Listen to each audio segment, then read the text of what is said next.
Hi every one welcome. ഇന്ന് നമുക്ക് ക്രോഷയുടെ basic ആയിട്ടുള്ള സ്റ്റിച്ചസ് പഠിക്കാം. ഒരു ഹോൾ പോലെ ഇട്ട് അതിനുള്ളിൽ കൂടെ നൂല് വലിച്ചെടുക്കുമ്പോൾ ഒരു ചെറിയ ലൂപ്പ് കിട്ടും. അതിൽ കൂടെ ഹുക്ക് കടത്തുന്നു. നമ്മൾ അധികം ടൈറ്റ് ആക്കാൻ പാടില്ല, കുറച്ച് ലൂസാക്കി വെക്കണം. എങ്കിൽ മാത്രമാണ് നമുക്ക് ചെയ്യുന്ന വർക്കുകൾ സ്മൂത്തായിട്ട് ചെയ്യാനായിട്ട് പറ്റുള്ളൂ.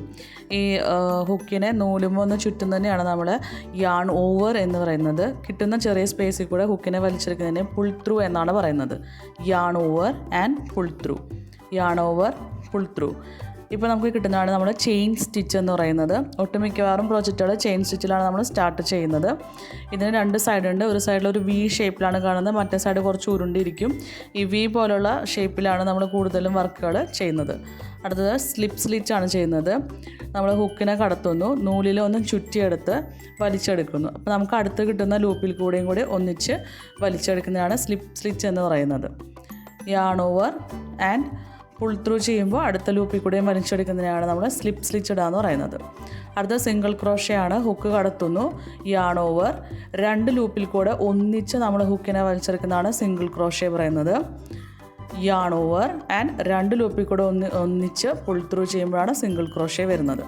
അടുത്തതായി നമ്മൾ നൂലിനെ ഹുക്കുമ്പോൾ ഒന്ന് ചുറ്റുന്നു, യാൺ ഓവർ ചെയ്യുന്നു. ഇപ്പോൾ നമുക്ക് 3 ലൂപ്പ് അവൈലബിൾ ആണ്. 3ൽ കൂടെ നമ്മൾ ഒന്നിച്ച് ഹുക്കിനെ വലിച്ചെടുക്കുന്നതിനാണ് ഹാഫ് ഡബിൾ ക്രോഷേ പറയുന്നത്.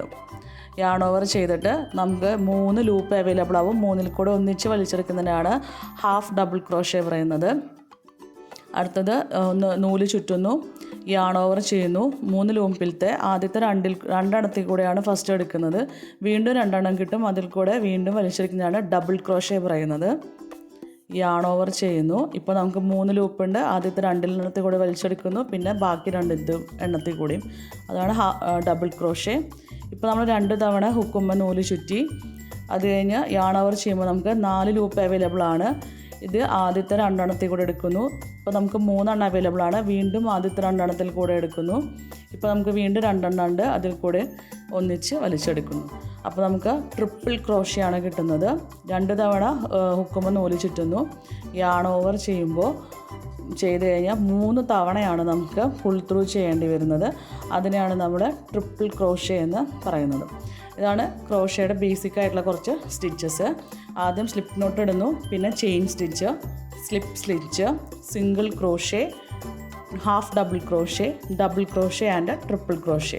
ഇനി നമ്മൾ വർക്കൊക്കെ ചെയ്തിട്ട് എന്തെങ്കിലും മിസ്റ്റേക്ക് പറ്റിയെന്ന് തോന്നുകയാണെന്നുണ്ടെങ്കിൽ യാണിൻ്റെ അവസാനം വരുന്ന ലൂപ്പ് പിടിച്ച് വലിച്ചു കഴിഞ്ഞിട്ടുണ്ടെങ്കിൽ അത് മുഴുവൻ നമുക്ക് അഴിച്ചെടുക്കാനായിട്ട് സാധിക്കും. നമുക്ക് രണ്ടാമത് വീണ്ടും ചെയ്യാം. താങ്ക്